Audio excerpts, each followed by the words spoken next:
नमस्कार दोस्तों, आज हम बात करेंगे प्राइवेट सेक्टर बैंकिंग में कैसे आप जॉब पा सकते हैं। स्पेशली इन आईसीआईसी आप कैसे क्विक जॉब पा सकते हैं। इसके लिए आप इस चैनल पे नए हैं तो कृपया सब्सक्राइब कर लें अपडेट बने रहने के लिए। इसमें अप्लाई करने से पहले आपको यहाँ पे न्यू यूज़र में आपको रजिस्टर करना पड़ेगा। इसके लिए पहले न्यू यूज़र पे क्लिक करते हैं। इसके बाद स्टेप बाय स्टेप इसमें हम अपने आपको रजिस्टर करते हैं। इसके लिए पहले यहाँ पे आप दिया हुआ है, फर्स्ट सेक्शन में दिया हुआ है अपलोड रेज्यूम। यहाँ पे दिया आपको पीडीएफ फाइल को सिंपली कन्वर्ट करना है डॉक एंड डॉक्स फाइल में। देन उसके बाद आपको आ जाता है कि यहाँ पे आपका फर्स्ट नेम क्या है, लास्ट मिडिल नेम क्या है, लास्ट नेम क्या है, email ID, date of birth, PAN number, mobile number. Next section आता है एकेडमिक इंफॉर्मेशन। फिलअप करना है कि आप कहाँ तक पढ़े लिखे हुए हैं। जैसे टेंथ कहाँ से किए हैं, टेंथ 10+2 सबका डिटेल चाहिए। उसके बाद ग्रेजुएशन का, उसके बाद उससे भी और ज़्यादा आप पढ़े लिखे हैं तो उसका भी फिलअप करना पड़ता है। वर्क एक्सपीरियंस यहाँ पे आपको देना पड़ेगा कि आप कहीं काम किए हैं कि नहीं किए हैं, स्पेशली इन बैंकिंग सेक्टर में या कहीं प्राइवेट कहीं काम किए हुए हैं, किस पोस्ट पे काम किए हैं। इसमें वर्क एक्सपीरियंस में सारा डिटेल डालना होता है। उसके बाद सप्लीमेंट्री इंफॉर्मेशन में आ जाता है एड्रेस एड्रेस वगैरह।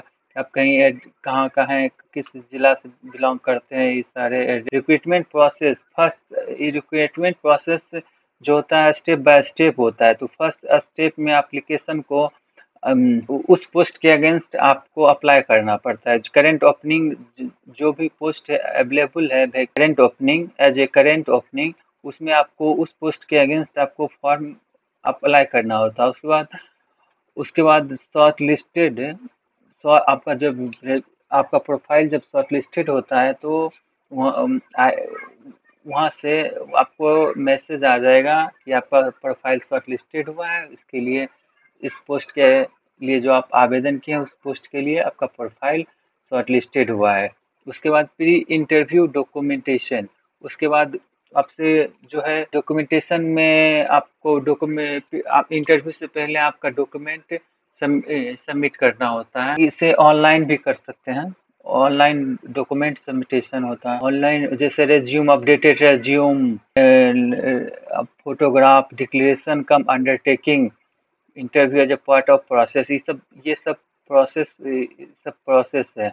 उसके बाद उसके बाद इंटरव्यू के लिए आपका शेड्यूल तय होता है। उसके बाद ऑफर, अब अगर इंटरव्यू क्वालिफाई करते हैं तो उसके बाद आपको ऑफर आता है कि आपको इस पोस्ट के लिए हम अंडरटेकिंग कर रहे हैं। उसमें सैलरी डिटेल दिया हुआ रहता है कि कितना क्या मिलेगा, ऐसा सारा डिटेल दिया हुआ रहता है। क्या आपका बेसिक क्या रहेगा, और क्या क्या अलाउंस रहेगा, ये सारा डिटेल रहता है, दिया हुआ रहता है।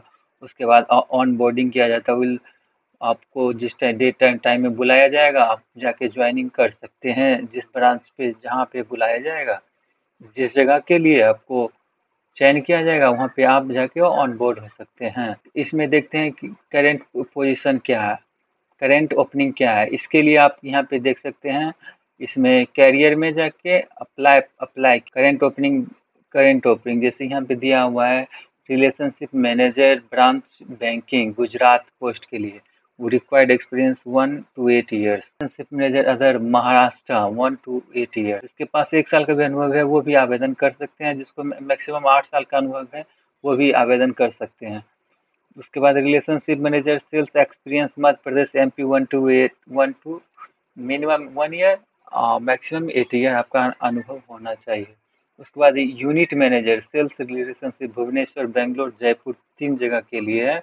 इसमें मिनिमम आपका अनुभव 5 वर्ष का होना चाहिए, मैक्सिमम 11 वर्ष का होना चाहिए। उसके बाद नेक्स्ट देखते हैं। उसके बाद देखिए ये relationship manager business banking group Delhi NCR के लिए निकला हुआ है। Minimum experience 3 to 10 years। ई relationship manager sales relationship Jaipur 0 to 8 experience. इसमें फ्रेशर भी अप्लाई कर सकते हैं। आपका जितना अनुभव है उस हिसाब से आप इसमें आवेदन कर सकते हैं। उस पोस्ट के अगेंस्ट आप आवेदन कर सकते हैं। इसके लिए information technology analytics Hyderabad 3 to 12 years का एक्सपीरियंस होना ज़रूरी है। इसी तरह से आप यहाँ पे आप डायरेक्टली सर्च भी कर सकते हैं। जैसे जैसे लोकेशन वाइज किस लोकेशन में आप देख रहे हैं फंक्शन, अब उस आप किस रोल